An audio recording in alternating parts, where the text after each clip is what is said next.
Assalamualaikum warahmatullahi wabarakatuh. Halo Ibu, halo Ami. Perkenalkan, nama saya Winety Hasana dari UPI Kampus Sumedang. Di sini saya akan menguji tes perkembangan kepada anak Ibu. Apakah Ibu berkenan? Boleh. Nah, sebelumnya Ibu dengan Ibu siapa? Ibu Nur. Baik, Ibu Nur. Nah, kalau anaknya namanya siapa? Zaki. Halo Teh Zaki. Nah, senangnya dipanggil apa ya? Biasa dipanggil abang. Soalnya anak pertama dipanggilnya abang. Iya. Nah, halo Abang. Di sini saya mau ini ya, Teteh aja ya. Iya. Nah, Teteh atau Mimi aja kalian. Nah, di sini Mimi mau tes perkembangan. Ada ya? Yang pertama, beri 2 kubus tanpa bantuan. Apakah anak dapat mempertemukan 2 kubus kecil yang ia pegang? Mari kita lihat. Nah, coba tempelin ke situ. Bisa ya, ada bisa ya. Hore. Udah. Nah, lihat, coba ambil. Ini ambil.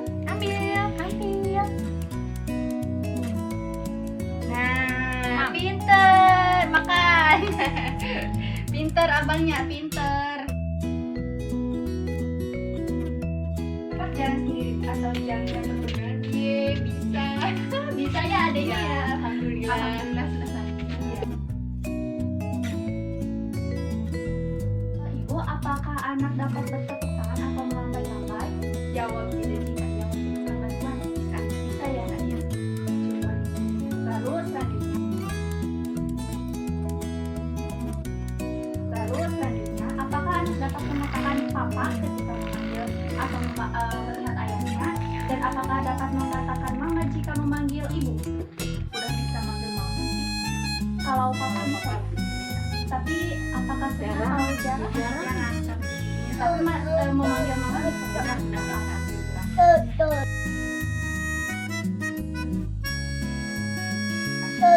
Lalu selanjutnya, apakah anak dapat menunjukkan apa yang diinginkannya tanpa menangis atau menangis?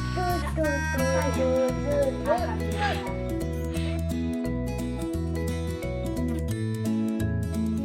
Apakah anak dapat berdiri sendiri tanpa berpegangan selama kira-kira 5 detik? Bisa. Mari kita coba ya. Ayo, ada berdiri. Sini. Lepas. Apa? Enggak ini.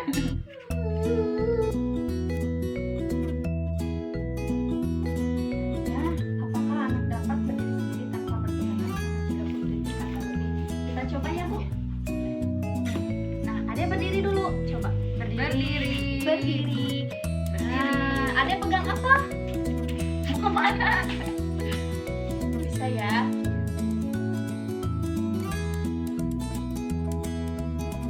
Kemudian yang selanjutnya, taruh kubus di lantai tanpa berpegangan atau menyentuh lantai. Apakah anak dapat membungkuk untuk mengambil kubus tersebut lalu berdiri kembali? Mari kita lihat ya, Bu.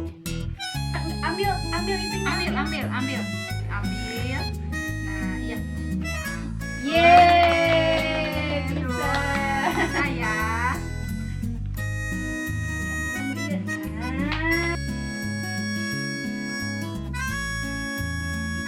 Terakhir, apakah anak dapat berjalan di sepanjang ruangan tanpa jatuh dan tergelincir? Kita lihat ya. Ade, sini berjalan. Ayo, sini lihat ini punya apa?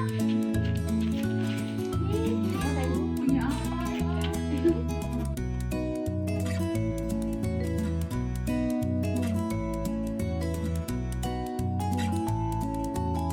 Baik Ibu, untuk yang sekarang saya ingin mengetahui berat badan Ade Zaki berapa ya? Terakhir ditimbang itu tanggal 8 bulan ini. Ya, Itu ditimbang 13,1. itu sesuai dari buku. Ya, baik, terima kasih. Nah Ibu, untuk selanjutnya saya akan mengukur tinggi badannya tapi menggunakan ini ya. Ya, coba ukur. Baik, udah dapat ya. 78 ya.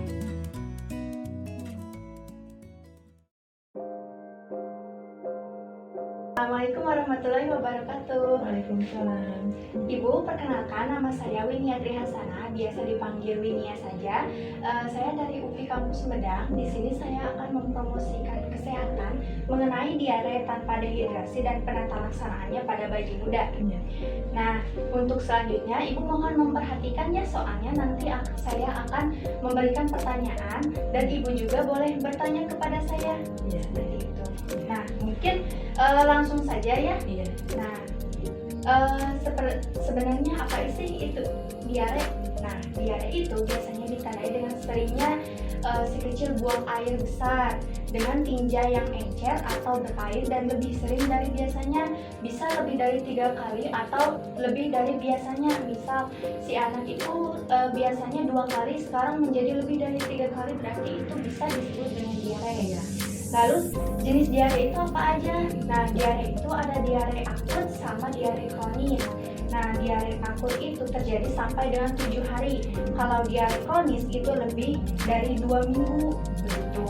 Nah, penyebab diare itu apa sih? Nah, untuk penyebab diare itu dari infeksi rotavirus. Infeksi rotavirus itu merupakan infeksi virus yang menyebabkan peradangan di saluran pencernaan. Jadi virus ini menyerang ke saluran pencernaan. Nah, menurut Ibu dari mana sih bakteri atau virus ini berasal? Nah, bakteri atau virus ini berasal dari makanan atau seringnya tidak mencuci tangan baik dari ibu maupun dari anak. Iya. Kemudian komplikasi diare itu apa? Nah, komplikasi diare itu dehidrasi, yaitu kekurangan cairan. Kenapa bisa kekurangan cairan? Karena kan anak itu terus-menerus mengeluarkan tinja yang sangat berlebih. Tinja itu kan encer, jadi artinya bercampur dengan air. Kemudian dia sering BAB lebih dari 3 kali sehari, otomatis akan terjadi dehidrasi. Nah, tetapi karena di sini saya akan menjelaskan tentang diare tanpa dehidrasi. Nah, keadaan akibat dehidrasi itu seperti apa? Nah, ada diare tanpa dehidrasi yang saya akan jelaskan sekarang, yaitu kehilangan cairan kurang dari 5% berat badan. Nah, nanti bisa dikalikan saja dengan 5% dari berat badan anak ibu ya. Nah, tandanya seperti apa? Tandanya itu masih normal ya Bu untuk diare tanpa dehidrasi. Nah, ada anak tetap aktif, keinginan untuk minum seperti biasa, kelopak mata tidak cekung, BAK sering. Nah, tetapi jika anak mengalami mata cekung, rewel, haus meningkat, BAK menjadi jarang. Nah, lalu ibu juga bisa melakukan uji cubit kulit kembali. Jika kulitnya kembali lebih dari 2 detik, maka mengalami dehidrasi bisa ringan, bisa sedang, atau pun sampai bisa berat. Nah, cara mengatasinya seperti apa sih? Nah, di sini saya akan menjelaskan tentang cara mengatasi diare yang bisa ibu lakukan di rumah. Nah, bisa yang pertama beri banyak minum. Nah, apabila saya ini menjelaskan kepada bayi muda ya Bu. Nah, beri ASI lebih sering dan lebih lama pada setiap kali pemberian. Nah, lalu jika anak memperoleh ASI eksklusif, berikan Oralit. Nah, lalu jika anak tidak memperoleh ASI eksklusif, berikan 1 atau lebih cairan berikut ini, yaitu Oralit, cairan makanan seperti kuah sayur, air tajin, atau air mata.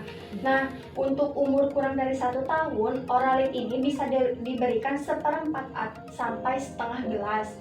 Nah, lalu untuk umur 1 sampai 5 tahun, setengah sampai 1 gelas. Nah, untuk cara melakukan atau cara mencampur Oralit ini bisa dicampurkan dengan air matang lalu diaduk seperti itu. Nah, lalu lakukan asuhan dasar pada bayi muda. Yang pertama, mencegah infeksi. Mencegah infeksi itu penting ya, karena diare itu kan seperti saya sebutkan tadi dari virus ya Bu. Nah, lalu selalu mencuci tangan sesudah dan sebelum memegang bayi, itu jangan lupa. Lalu menjaga kebersihan bayi, yaitu dengan memandikannya sedetail mungkin. Lalu beri hanya ASI sampai 6 bulan saja, itu sangat disarankan ya, sampai 6 bulan. Nah, lalu setelah 6 bulan bisa diberikan MPASI. Lalu memberi ASI sesering mungkin, ini jangan lupa. ASI bisa diberikan 8 kali sehari. Lalu menyusui dengan payudara secara bergantian. Membaca kembali buku KIA mengenai pemberian ASI. Jangan lupa untuk selalu dibaca karena buku KY itu banyak memberikan informasi penting mengenai bayi. Lalu menjaga bayi selalu hangat. Kenakan pakaian bersih dan kering, topi, kaos tangan, kaos kaki, dan selimut jika perlu. Lalu meletakkan bayi di dada ibu sesering mungkin. Nah, mungkin bisa dengan menggunakan metode kangguru ya Bu, jika mengetahui. Lalu imunisasi, jangan lupa ya Bu. Nah, untuk imunisasi ini bisa diberikan imunisasi BCG ataupun polio. Satu, ketika bayi berumur 1 bulan, kecuali jika bayi lahirnya di rumah sakit itu biasanya sudah diberikan ya Bu. Nah, yang terakhir, kapan untuk kembali? Nah, jika anak untuk kembali itu ibu harus melakukan 2 hari setelah pemeriksaan. Jika tidak membaik, ibu harus segera mengecekkan kembali ke fasilitas pelayanan kesehatan. Nah, untuk kondisinya seperti apa sih? Nah, kondisi bayinya yaitu gerakan bayi berkurang, napas cepat, sesak napas atau sukar bernapas, perubahan warna kulit atau kebiruan atau kuning, lalu malas atau tidak bisa menyusu atau minum, lalu badan teraba dingin, timbul demam dan bertambah parah. Dan itu ibu harus selalu memperhatikan bayi ibu atau anak ibu supaya apakah si anak atau bayi itu malah bertambah parah dan itu harus segera diperiksakan. Nah, mungkin hanya itu ibu yang bisa saya sampaikan untuk promosi kesehatan kali ini. Nah, selanjutnya apakah ada yang ingin ditanyakan? Tidak ada. Nah, baik.